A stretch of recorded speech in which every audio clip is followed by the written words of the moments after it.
the Agile brand.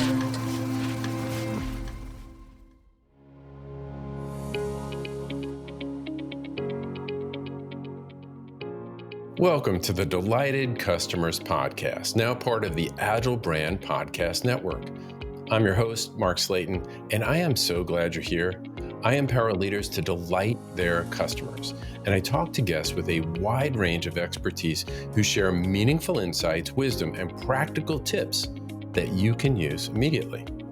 I'm also excited to announce the Trusted Guide Roadmap Masterclass for CX leaders who struggle with executive buy-in and are ready to go beyond CX fundamentals. The Masterclass gives you proven frameworks and takes you step by step through a 4-step model that will move you past the frustration of not getting your work done.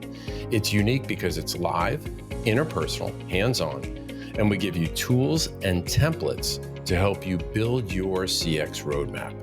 To learn more, visit empoweredcx.com. That's EMPOWEREDCX.com. And now on to the show.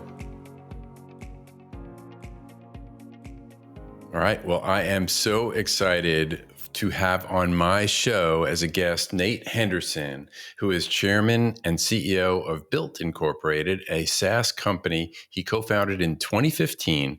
Under his leadership, Bilt has grown from an idea to improve assembly instructions into a user experience revolution, fundamentally changing the way professional technicians and consumers interact with the brands and products they buy. Nate, welcome to the show. Thank you, Mark. Good to be here. Excellent. So fill in the blanks for me, if you will, on how Bilt got its origins and where you are today.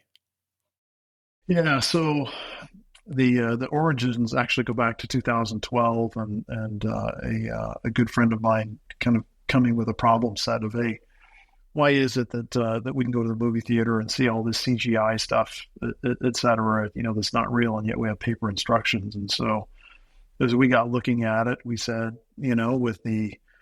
with the advances in 3D capabilities, smartphones, data plans that allow you to just download more data, a number of things like that, we saw an opportunity here to completely revolutionize that with cutting edge tech and business process. And so we created these 3D guided interactive instructions, and we essentially really got the business going in, like I said, 2015, 2016. And today we have millions and millions of users in almost every country of the world. We represent hundreds of brands and thousands and thousands of products. What a great story. And I wonder if when you set out, did you set out to be a market disruptor? Not at all. I actually took a page out of Peter Thiel's playbook. He was one that started PayPal, and then was one of the main investors in Facebook and YouTube and some of these other LinkedIn. And he makes the point: don't set out to disrupt. And I thought, well, that makes a lot of sense. That's actually not a great mission to just try to go and disrupt something. We were really trying to focus on creating something that would enrich people's lives, so that when they used Bilt instructions, they came away feeling uplifted, empowered, more capable, more enabled. And so at the end of that, there should be a personal lift of satisfaction and accomplishment, but also it should impact what they think of the brand that has provided, these things, whether it's, Weber Grills or in the end, us as well. It should be something that lifts everyone in the process. So when you say lifts everyone, in the class that I teach at MSU, Michigan State, one of the people that we referred to in the course is Joe Pine, who wrote the Experience Economy book, and he's on my show, and he is now talking about really transforming lives of customers. And the students in the class push back on that and say, oh, yeah, we can't change we can't transform people's lives by the products or services we sell. What do you say to that? Well, I would disagree with that, and I'll say that from very personal experience here. Certainly, everyone has their agency, if you will, and can choose. But throughout the day, we have many experiences that impact us. Some impact us without us doing anything, but others are part of the tasks we do, whether it's homework for a student or parking somewhere, et cetera. Our lives are made up of hundreds and sometimes thousands of experiences throughout the day, and I would say take the opportunity to solve just one of them, and then let others go in and solve those as well. I mean, case in point, a fun but extreme example. Bilt's greatest usage by just sheer volume happens literally on Christmas Eve and early in the wee hours of Christmas morning. And, parents and grandparents and aunts and uncles, they're, put the kids to bed and, okay, now let's go and assemble this and a bike and a play set and whatever, and expecting it to be a very frustrating experience. And yet for us, the most common feedback that we get, sometimes feedback that's sent to us at 2 or 3 in the morning, it says, wow, I did that so much faster than I thought. That was actually an enjoyable experience. You saved my marriage. And that's life enriching. We may not cover the rest of the 23 hours in the day. Yeah. But we have made that sliver in time meaningful and memorable and life enriching. So yeah, anyone can do it. And as someone who has done it the hard way and used the paper instructions to build something like a Weber grill, I can tell you that creates a tremendous amount of stress, especially if you got the pressure of Christmas Eve and you're trying to maybe put together a bicycle or something like that for a game for a kid. There's a lot of pressure. One of the things you share with me was some of the brands that you work with, some of the Home Depot private label, and I think Wayland Furniture, and even Apple. Yeah, so we have a partnership with Apple. Any of your listeners that have experienced the new Apple Vision Pro, we were a launch partner there, and so if you go into that app store and see what we've created there, that's now taking it to a whole new level and really represents, is a peek into what the future of these things will be like.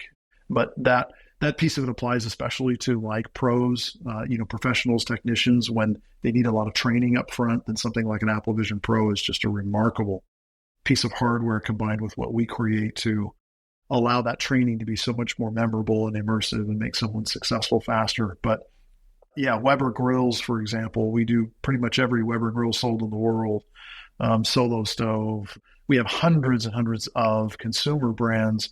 But also, when you think of more on the industrial side, Siemens creates a lot of electrical products, and we're a big player there. The United States Air Force, right? There's a lot of things that need assembly, setup, maintenance, repair, installation in that world as well. And this same type of experience can enrich the life of an airman that's been trained or needs to be reminded of how to do something, complex.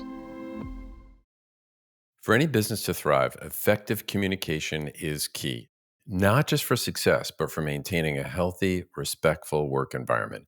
And that's where Service Skills comes in, a proven e-learning platform that's transforming organizations through micro-learning modules. Think about it. Are your customer service interactions up to par? How inclusive and collaborative is your workplace? Service Skills offers hundreds of courses on everything from customer satisfaction and team building to management and respectful workplace practices. Validated by millions, these courses empower your staff to excel and communicate effectively, enhancing both personal and company-wide success. And the best part? It's all available at your fingertips with affordable pricing and flexible options that fit your organization's needs. Elevate your team's skills, boost workplace respect, and foster a culture of diversity and inclusion. Join the ranks of satisfied clients who've seen tangible results in performance and communication. Nate, if you would paint a picture for the audience of how the experience might look. So typically I'd pull my grill out of the box and I'd have a paper black and white sketch of what the grill looks like in 1,000 pieces, and then I go grab a beer. Tell me how this experience is different. Well, on that same paper and on the box, you will find that in the example that you use, Weber has many call outs, including when you purchase it on the product information page. They have call outs on them that say, essentially, if you want to make your life better, just download the free Bilt app and go through the assembly there. It will take care of your registration of the product. It will save your warranty information. Updates can be pushed to you. You can look at the parts, you can look at tools, et cetera. But so when you go in there, it's always free, whether you're doing a DIY project or a pro related task. It's free, and you can either grab a QR code or you can search for it, grab the product, and now you're looking at a fully 3D guided set of instructions that you can interact with. It'll take you step by step. It's multi-language. So Bilt comes in 12 different languages today. And so in addition to that, you have an always current set of instructions. We update them in real time. Anytime there are changes or feedback that needs to come back to the brand, we take feedback in the process. So these are beautiful 3D instructions that we have perfected in the process as we create them and validate them with the brand. But you're also getting these other things like it's instead of having that file cabinet in your house, you now have a digital one, which is Bilt, and as there are updates, we can update these things from there. Well, that's great to think about. Not only do I not have to go hunt and peck for the instructions when I originally got that item, but it's all available to me and it's updated, which is one of the most frustrating things when you've got instructions, but they don't match up with your product and you think you're losing your mind because there is no red button on this thing. Where is the red button? Right. You spend a half an hour and you're looking for it. So obviously there are huge advantages, including enriching all the way to enriching your life from the customer standpoint. Tell me about the benefits from the company standpoint. What is the big deal if you're a CEO or a CFO of a manufacturing company, for example? Yeah. So if you're a manufacturing company, the first challenge that you have today is actually talent. There is a massive shortage in most Western countries of skilled labor. And part of what you have to recognize is if we're going to pull in Generation Y and Generation Z into this workforce, you have to recognize that they have grown up learning in a very different way than those of us older people did. That was peer books and occasionally some pictures. Well, there's the complete reverse. YouTube, Instagram, etc. These were the primary learning tools, and they're not bad per se. It's just a very, very different approach. And so for a CEO of a manufacturing company, recognize that you should be using a Bilt experience as you attract and try to acquire and bring in talent to show them that you're going to enable them in a very unique way that they are far more comfortable with. But the added benefit is having this, they're going to learn faster. Quality is better as they are able to do more jobs at a higher level of quality. Now they're worth more to you because they're impacting your business to a greater degree. And you can turn around and pay them more, which means they're more likely to stay with you. They're more likely to continue to grow and make your customers successful. So this has impacts all along that value chain, all the way from how you recruit, how you train and enable, all the way to the tools that you give them when they're on the job site. They may not need much, but oftentimes it's just, hey, I just need to go back to these 2 or 3 steps. Hey, what was the way that works? And they can just pull up their own smartphone and they can look at it, interact with it. Okay, that's what I needed. Off and running. I imagine also from the customer standpoint, from the company standpoint, happy customers, I wonder, like, if people have trouble getting something built, something like a Weber grill, it could go back. They could just return it and say, I'm giving up on that. Exactly. So depending on the type of product, you're avoiding a lot of returns, and especially in today's world of buying things online.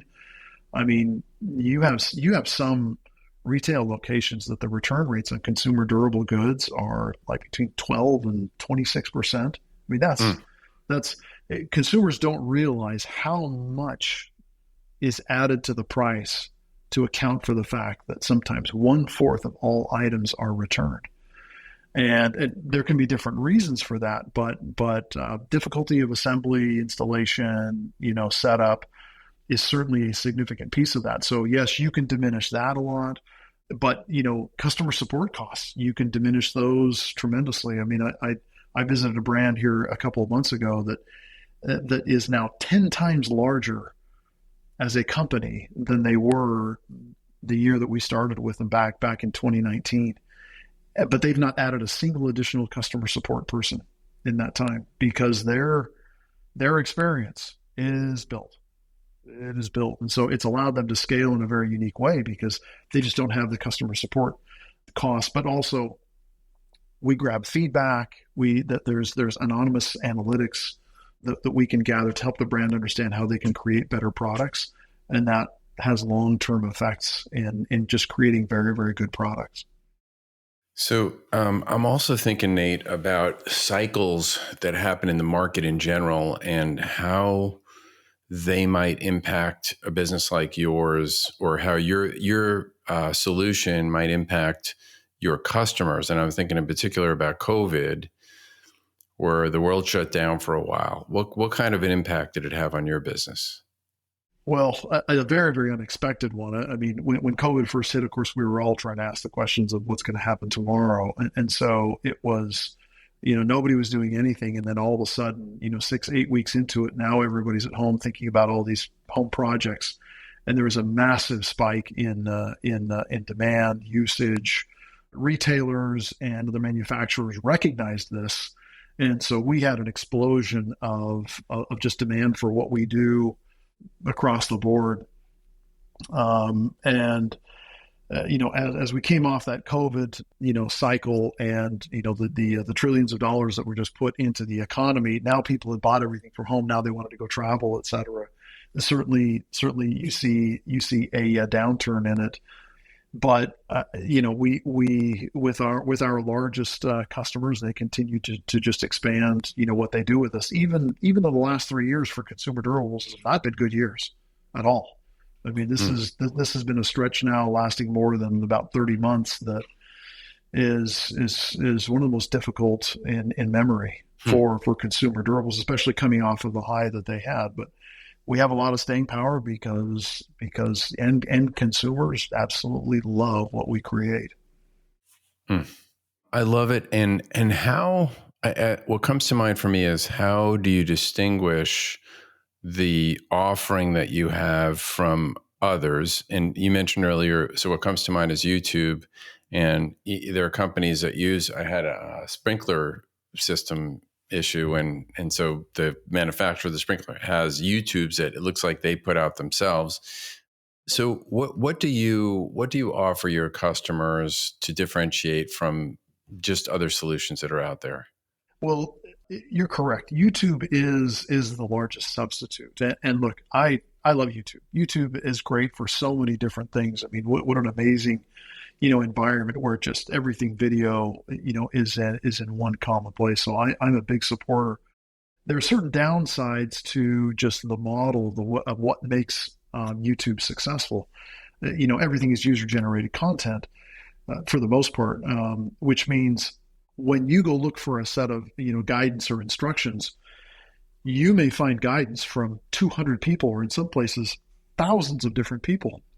The one that's going to show up on top is the one that has been used the most. But that may be a 6 or 7 year old video. Well, the product could have changed five or six times since then, and it may not be the official instructions. And so oftentimes brands will go out and say, hey, I'm going to create my own video.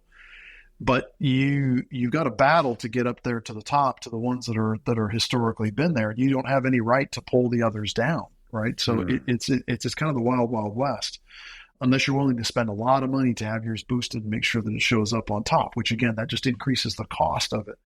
But the other thing is, if you think about it, video itself, to shoot a really high quality video takes effort. takes a lot of effort. You've got post editing that needs to be done. Well, what happens when your product has a change? Needs an update, which, I mean, I can tell you, we work with hundreds of brands that when a product first launches, you can have updates that need to be done in the next 2 weeks, clarifications on something. Hey, focus on this, emphasize this, etc. There's a batch that was wrong, call this or something. Are you going to reshoot the video? You got to get the actor back in here, or whoever it was, you splice it in there.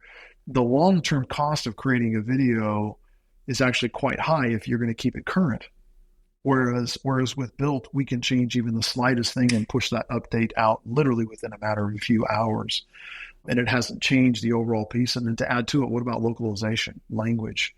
So every time you shoot that video, now you got to do retranslation of these things. Whereas we turn those into some things that are just, it's an afterthought. Oh, okay, there's an update that's needed. Just change it and put it out and push it out. So it's a more modern, dynamic way to think of your products and kind of the dynamic nature of their life.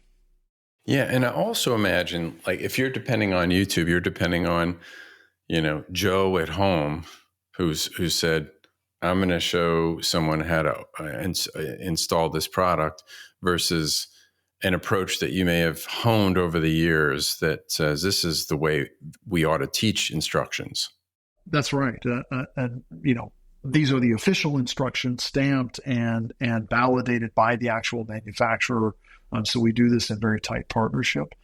But yeah, over the years now that we've done thousands and thousands of products that are used by millions and millions of people, we've just developed a lot of unique best practices and next practices for what does it take, given the varying qualities of products that are out there, what does it take to create a life enriching experience? And that's frankly some secret sauce that we have.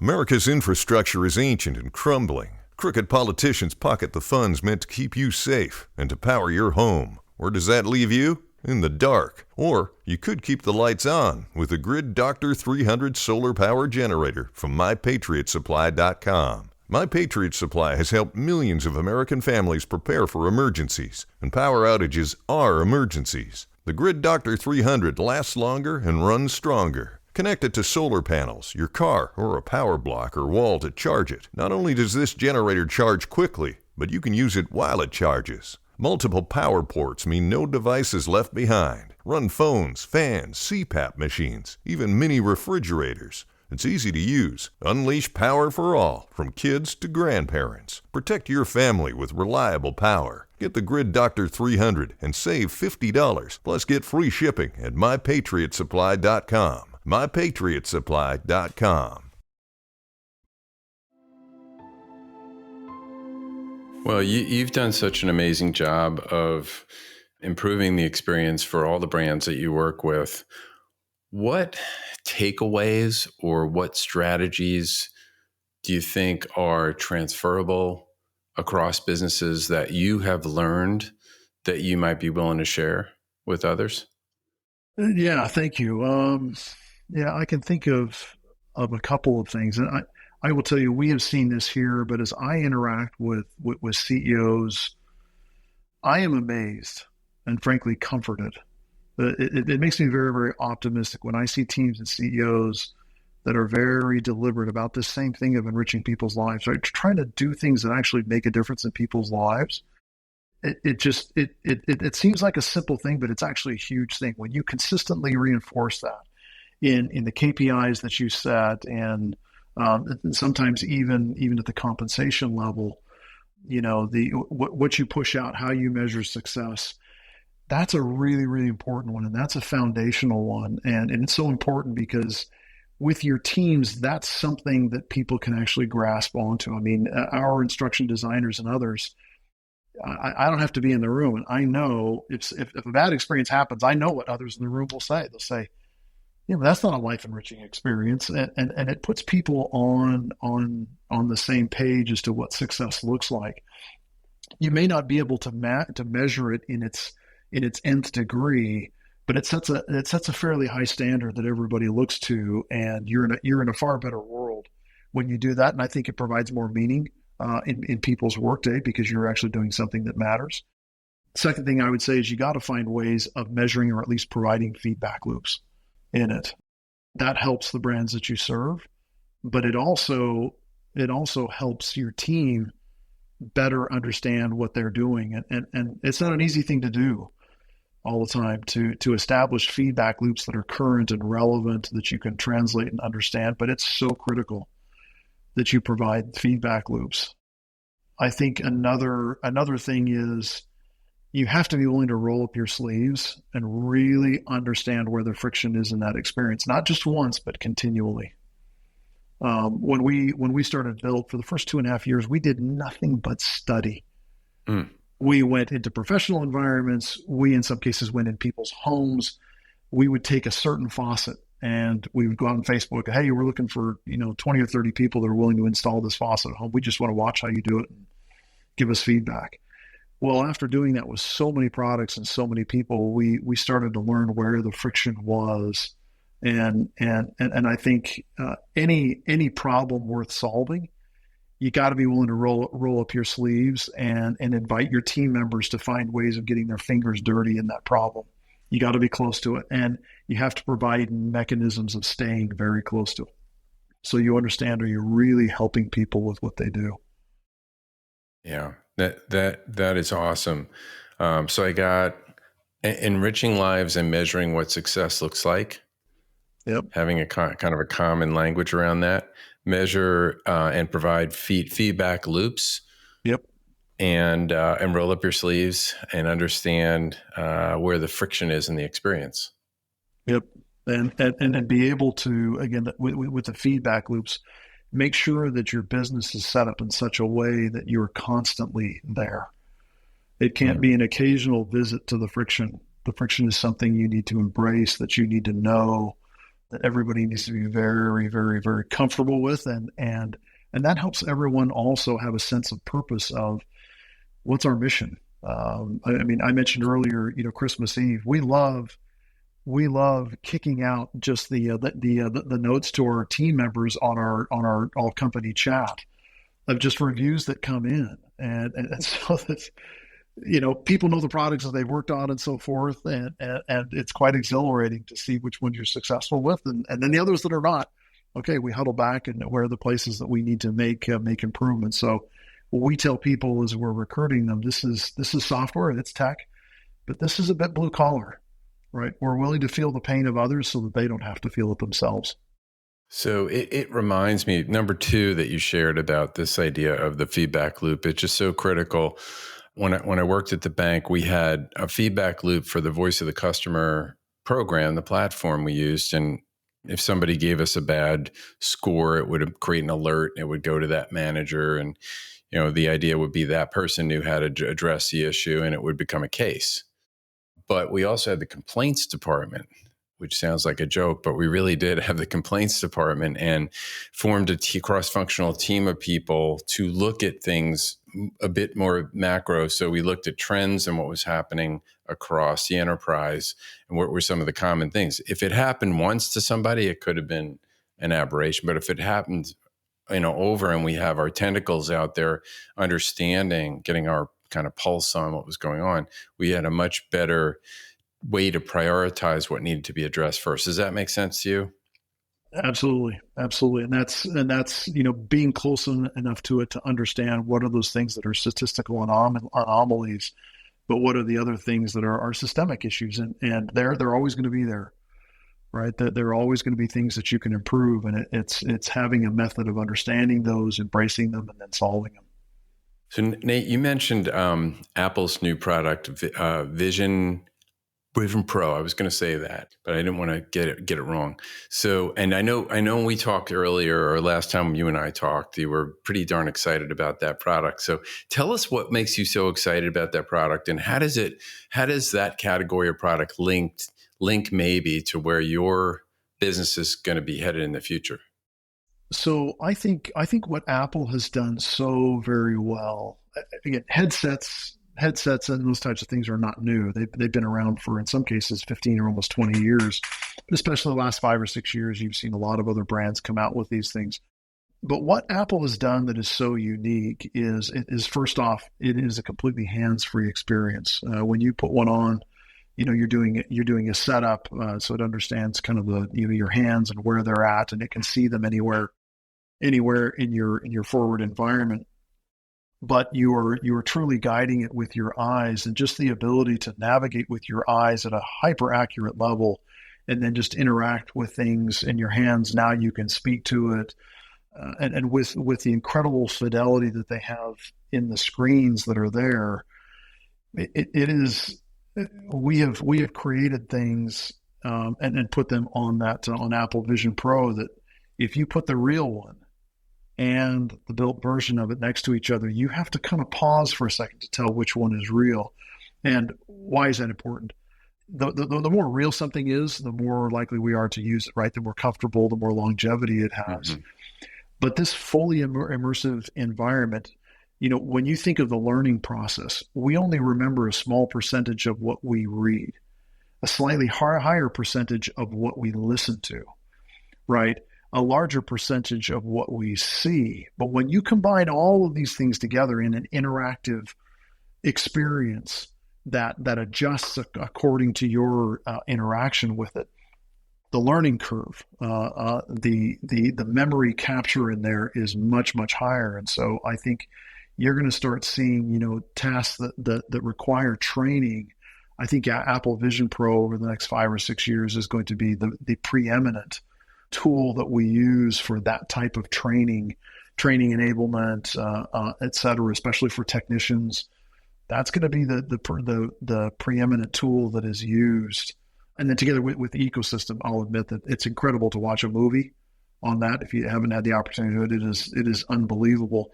But you start to get a glimpse of what this extended reality can be. And as these headsets get smaller and smaller and someday just become a pair of glasses, you start to look at it and say, wow, Iron Man was actually not that far off. It just, the ability to just bring the right information in the right place is something that can actually enrich someone's life in a unique way and just make us all better, more informed, more capable of what we do. Love it. Love it. Nate, so fascinating, so much to learn, so many great gems. We get to land the plane. I'd like to ask you one final question, which I ask my guests, which is, what advice would you give to your 20-year-old self? Enjoy the journey more. Life has great purpose, and it's so much more about the journey. It's so much more about people. The greatest thing we can all do is just enrich the lives of the others around us, and that's service, and that's where our greatest meaning comes from. Just focus so much more on the journey. All these other things will take care of themselves if you focus on those. Great gem. Enjoy the journey. Nate, thank you so much for being on the show. Great things you're doing there. I wish you the best success, and thank you so much for being a guest. No, thank you, Mark. Thanks for listening to the Delighted Customers podcast. If you've enjoyed this episode or any of my other ones, hit subscribe or follow. I've got a lot of other great guests that are coming up and a lot of other great content, and I don't want you to miss anything. You can find any links or references on the show in the show notes, and you can find those at my website at empoweredcx.com. That's EMPOWEREDCX.com. Also, make sure to check out the other shows in the Agile Brand Podcast Network by going to www.agilebrandguide.com.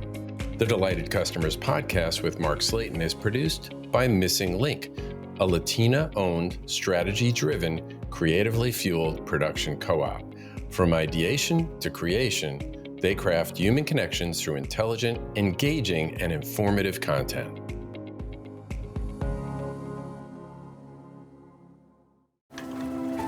The Agile Brand.